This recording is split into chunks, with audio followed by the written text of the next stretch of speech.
Hello and welcome back to the David67 Celtic News YouTube channel.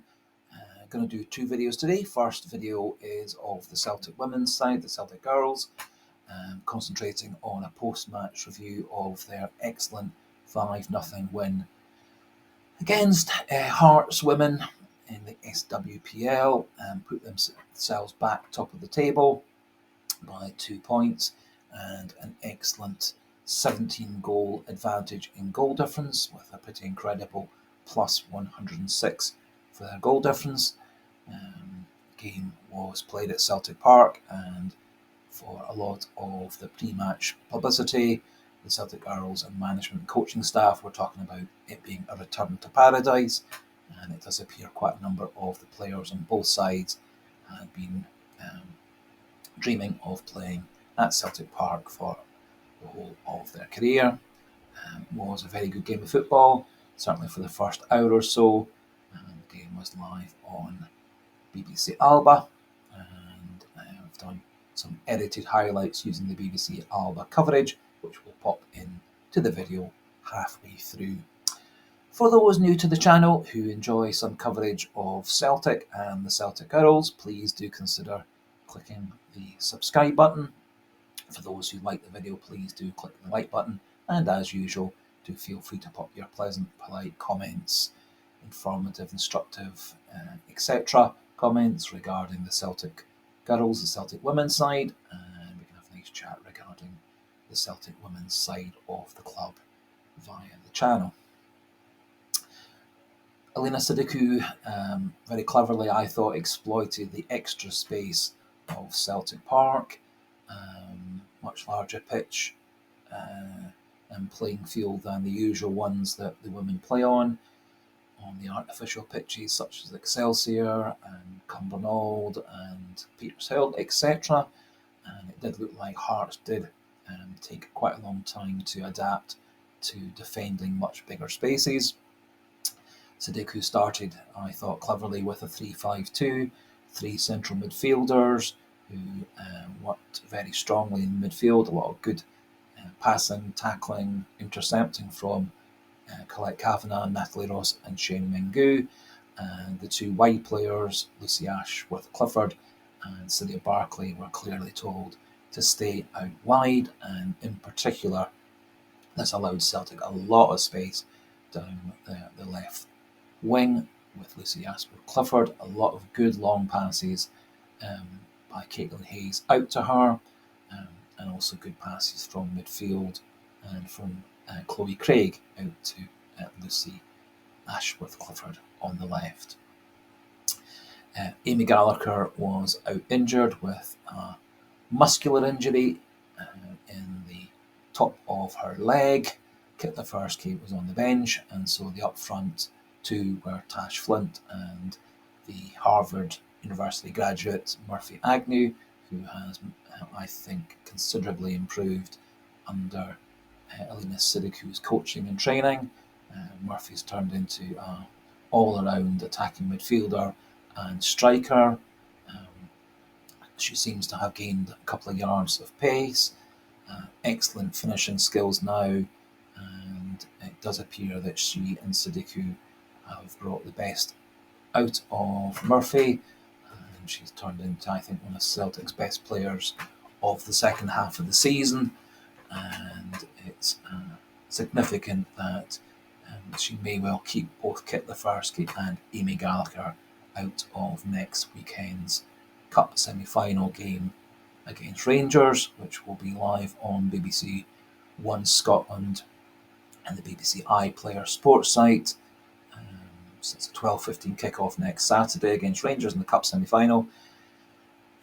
So it would be great to see people supporting them either via BBC Scotland and the sports site on iPlayer, or there are still tickets available, and when I last checked, for the game at Hampden Park next Saturday, 12:15. So just going to pop in the edited highlights, then we'll have a wee chat regarding the goals and one or two other features such as the best player, etc. And finish off the video after that. So just going to follow now with the edited highlights which using the BBC Alba coverage and also using the copyright disclaimers to allow use of their footage.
hopefully you enjoyed those edited highlights of the 5 goals from yesterday's match.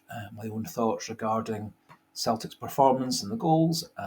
First goal, wee bit of a fluky, lucky cross-come shot from Lucy Ashworth-Clifford. She admitted herself in her post-match interview that she hadn't intended to score, and it was actually a cross for Agnew and Flint and Hayes coming in at the back post, but it did manage to sneak in at the back post past the Hearts goalkeeper, who did have a wee bit of a nightmare match, didn't really make many quality saves and was caught out of position a few times, and Hearts defence certainly did seem to struggle, particularly in the first hour or so, coping with the extra space of Celtic Park and how well our players were exploiting it. Second goal, I thought a beautiful pass through by Colette Kavanagh after we'd re-won the play and the ball in midfield. Lovely ball by Colette Kavanagh through the defence, and Murphy Agnew running onto it. Very good, high quality finish, putting us 2-0 up. Similar goal for the third, long ball forward by Caitlin Hayes, who had an excellent match all round. Tash Flint using her power and strength and height to hold off the Hearts defender, chesting the ball down, flicking it on to Shane Manglew, who won the challenge, knocking the ball through to Murphy Agnew, who ran through with a lot of pace, keeping herself ahead of the Hearts defenders and beating the Hearts goalkeeper yet again with a powerful, accurate finish. Celtic kept that 3-0 lead going into half-time. A few half chances from Celtic, who were very much on top for the first half. Hearts did make 3 changes at half-time, hoping to try and shore up defence and midfield and cut down the space that Celtic were using. Didn't really seem to work to start with. Tash Flint, who did seem to me to have a wee bit of an off day yesterday, however, when she did push a bit further forward to support Murphy Agnew, this did get her more of a chance in the final third, and with that she cleverly intercepted a misplaced back pass by the Hearts defender, and then very cleverly used the outside of her right foot to curve the ball past the Hearts goalkeeper, putting us 4-0 up, and the goal scoring was completed for the day by Murphy Agnew, completing her hat-trick at the same time. She scored the third goal for her and the 5th goal for Celtic in the 60th minute. Long ball forward by Caitlin Hayes, clearing the defence. Murphy Agnew worked her way in between the 2 Hearts defenders, head flicked the ball on past the second defender, risking a boot in the face, and then again used her pace and poise and strength to get through to the edge of the box, and then powerful, accurate shot into the corner, giving the Hearts goalkeeper no chance. Around that time, Celtic also made a number of second half subs. Sydney Cummings came on for Chloe Craig, getting some valuable game time. Sydney has been primarily a sub this season.